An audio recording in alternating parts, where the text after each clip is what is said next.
ललित गति विलास वल्गुहास। बोले नाथ, जो आपकी ये टेढ़ी मेढ़ी चाल है वृंदावन में, जैसे आप चलते हो, एक पद गाते हैं ना आपके, आप भी गाते हैं, सब ही अंग को बाको गिरधर, सब ही अंग को बाको, बाकी चाल चलत गोकुल में, छैल छबीलो बाको, सब ही अंग को बाको। विष्णु पितामह कह रहे हैं नाथ, मुझे आपका वो रूप देखना है। बोले कैसे? जो टेढ़ी मेढ़ी चाल आप चलते हैं ना, एक पाम यहां, एक पाम वहां, एक पाम कहीं, अपनी कमर मटकाते भय, अपने सिर को नेक झुकाते भय, अपनी पाग को नेक संभालते भय। आहा, पाग टेढ़ी सिधरे, वापे मोती लटकन। विष्णु पितामह कह रहे हैं मुझे ऐसा रूप देखना है। कैसा रूप? पाग टेढ़ी सिधरे, वापे मोती लटकन, पाग टेढ़ी सिधरे, वापे मोती लटकन। सब लोग गाओ, नेत्र बंद करके अनुभव करो कैसे लग रहे हैं ठाकुर जी। टेढ़ी सी पाग पहन रखी है, वहां पे मोतीन की लटकन है, और जब जब अचक अचक के चले तो महाराज मोतीन की लड़ गालन से छुप रही है ठाकुर जी के। पाग टेढ़ी सिधरे, वापे मोती लटकन, पाग टेढ़ी सिधरे, वापे मोती लटकन, डोले ब्रज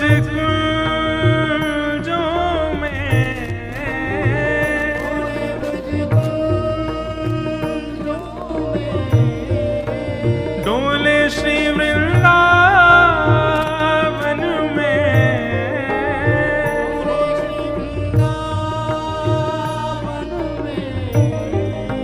झूम के राधा रमन, पाग टेढ़ी सिधरे, पाग टेढ़ी सिधरे, काली कजरारी से जादू की पिटारी पलके, काली कजरारी से जादू की पिटारी पलके, उनमें मदहोशी भरे,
पाग टेढ़ी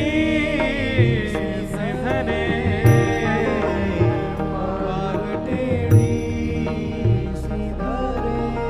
भीष्म पितामह कह रहे हैं ललित गति विलास बल गुहास।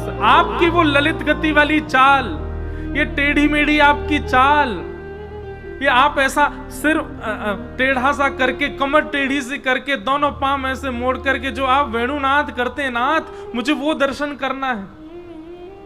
और उसके अलावा बोले कृतमनु कृतवत्य उन्मदांध, बोले आप जगत नियंता हैं, आप जगदाधार हैं, आप त्रिलोकीनाथ हैं, पर गोपियां आपको मक्खन के बहाने ले जाती हैं, और मक्खन के बहाने ले जाके लाला मक्खन खाएगा? बोले हाँ खाऊंगा। बोले पहले बंदर की तरह खो खो करके दिखा।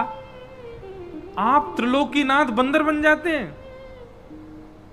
गोपियां कहती हैं लाला दूध पिएगा? बोले हाँ पीऊंगा। बोले पहले नृत्य करके दिखा, तो आप नृत्य करने लग जाते हैं। वो कृतमनु कृतवत्य उन्मदांध प्रकृति मगन किल यस्य गोपवध्व, उन गोपियों की बात मान करके आप अपने प्रभुता छोड़ करके नाथ इस प्रकार उनके कही गई उनकी मन की भावना को आप कृत्य करने लग जाते हैं। मुझे वो रूप आपका देखना है। भगवान भीष्म पितामह से कह रहे हैं वाकई यहां तो ब्रज में आना पड़ेगा।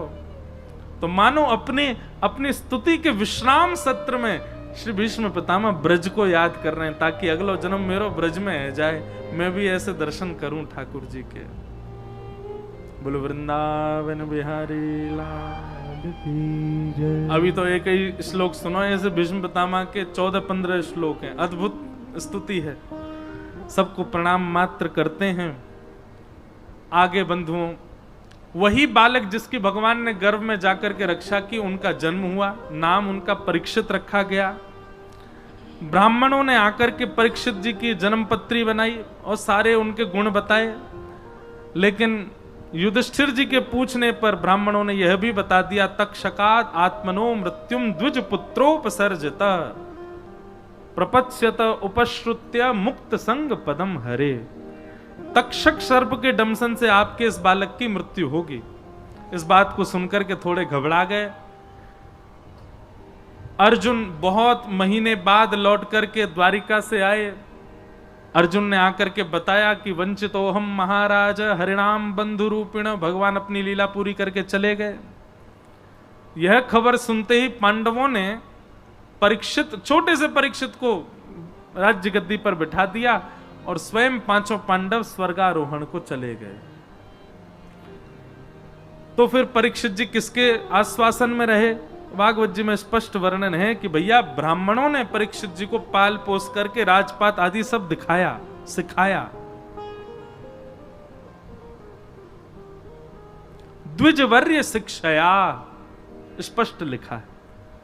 ब्राह्मणों ने शिक्षा प्रदान की परीक्षित जी को। परीक्षित जी धीरे धीरे बड़े हुए, आपका विवाह हुआ, जन्मेजय आदि पुत्र हुए। एक दिन दिग्विजय के समय आपको कलयुग मिला। उस कलयुग को आपने 5 स्थान प्रदान किए। द्यूतम पानम स्त्रियः सूना यत्रा धर्मश्च चतुर्विधः पुनश्च याचमानाय जात रूप मदात प्रभो। 5वां स्थान, बंधुओं ये 5 स्थान है कलयुग के, ध्यान पूर्वक सुनो। जुआ, द्यूतम, पानम मदिरा पान, भक्ष भक्ष सेवन, पर स्त्री पर पुरुष संग, हिंसा, क्लेश, लड़ाई झगड़ा मार काट, और 5वां स्थान है बिना मेहनत के अनीति से कमाया गया धन। इन 5 स्थानों में कलयुग निवास करता है। अब इन 5 स्थानों की भी बड़ी वृहद व्याख्या है। केवल जुआ ही कलयुग का निवास नहीं है। लक्ष्मी का असद व्यय कहीं भी करोगे वही कलयुग का निवास है। पानम यानी कि जिस किसी भी वस्तु के सेवन को आप ठाकुर जी के भोग में प्रस्तुत नहीं करते, वो आपके सेवन में भी नहीं आनी चाहिए। उन सबसे कलयुग का प्रभाव होगा नहीं तो। भुंजते ते त्वघम पापात ये पचंत्यात्म कारणम। भगवान गीता में कहते हैं अपने लिए जो भोजन बनाते हैं और मेरा भोग नहीं लगाते, अपने स्वाद के लिए खा लेते हैं, अपना पाप खा रहे हैं। इस प्रकार ये 5 स्थान है, द्यूतम, पानम, स्त्रिय, सूना, और 5वां अनीति से कमाया गया धन। इन 5 स्थानों में कलयुग निवास करता है। राजा परीक्षित ने 5 स्थान कलयुग को दे दिए, पर श्रीमद् भागवत जी में ऐसा वर्णन है, जब तक परीक्षित जी धराधाम पर रहे तब तक कलयुग अपने रूप में नहीं आया। बोले क्यों? बोले परीक्षित जी के भय के कारण कलयुग ने अपना स्वरूप विस्तृत नहीं किया, सूक्ष्म रूप से ही रहा। जब परीक्षित जी चले गए तब कलयुग ने अपना भाव डालना सब जगह प्रारंभ किया। एक दिन परीक्षित जी आखेट को वन में गए, वहां बहुत जोर की प्यास लगी तो शमीक ऋषि के आश्रम गए। शमीक ऋषि समाधि में बैठे थे, जल की याचना की, न मिलने पर ऋषि का अपमान किया, गले में मरा हुआ सर्प डाल दिया। तो आपके पुत्र श्रृंगी ने परीक्षित को 7 दिन में मरने का श्राप दे दिया। परीक्षित अपने पुत्र जन्मेजय को राज्य गद्दी पर बिठा करके गंगा के तट पर आ गए। वहां पर अनेक ऋषियों से आपने पूछा जल्दी मरने वाले की मुक्ति का उपाय क्या है। तभी वहां पर सुखदेव जी का आगमन हुआ। ये सब कथा कहने को तो अभी 2 घंटा की कथा है, लेकिन हमने 2 मिनट में कही है, क्योंकि बहुत विस्तृत भाव है। सब लोग हाथ जोड़ करके सुखदेव जी को प्रणाम करो, सुखदेव जी को वंदन करो। कि तत्रा भवद भगवान व्यास पुत्रो यदिच्छया गामट मानो नपेक्षः अलक्षलिंगो निजलाभ तुष्टो व्रतश्च वालैरवधूत भेष। बोलो सुखदेव जी महाराज की। वास्तव में कथा तब शुरू होती जब सुखदेव जी आ जाते। अब सुखदेव जी का आगमन हुआ। परीक्षित ने चरणों में प्रणाम करते हुए यही प्रश्न किया, जिसके जीवन के 7 दिन बचे हैं, जो म्रियमाण अवस्था में, उसको क्या करना चाहिए।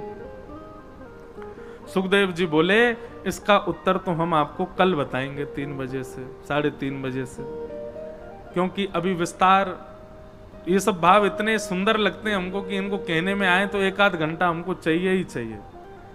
तो कल की कथा 3:30 बजे से ही प्रारंभ होगी, और कल की कथा 7, 7:30 पूरी नहीं होगी। कल की कथा 8 बजे तक चलेगी, क्योंकि कल ठाकुर जी का जन्मोत्सव होना है, विषय बहुत सारे हैं, सबका स्पर्श करना है। इसलिए कल सब लोग थोड़ा समय ध्यान पूर्वक लेकर के आइएगा साथ में। कल समय थोड़ा ज्यादा लगेगा, हम आप सब लोग भाव से सुनेंगे। आज हमारे मध्य में पूज्य गुरुदेव भगवान पधारे हैं, पूज्य श्री रसिया बाबा महाराज पधारे हैं, भगवती प्रसाद गंधर्व जी भी आए हैं।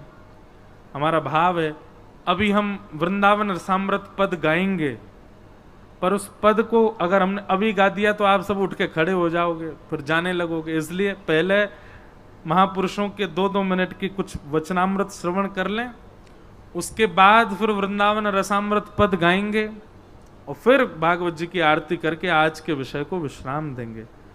तो सर्वप्रथम हम लोग महापुरुषों के थोड़े थोड़े आशीष श्रवण कर लें, फिर हमारे भगवती प्रसाद जी एक पद भी सुनाएंगे बधाई का, ठाकुर जी की बधाई थोड़ी सी सुन के फिर वृंदावन रसामृत पद के 2-3 पंक्ति गा करके फिर कथा को विश्राम देंगे। बोलो वृंदावन बिहारी लाल की जय, श्री राधा रमण लाल की जय, जय जय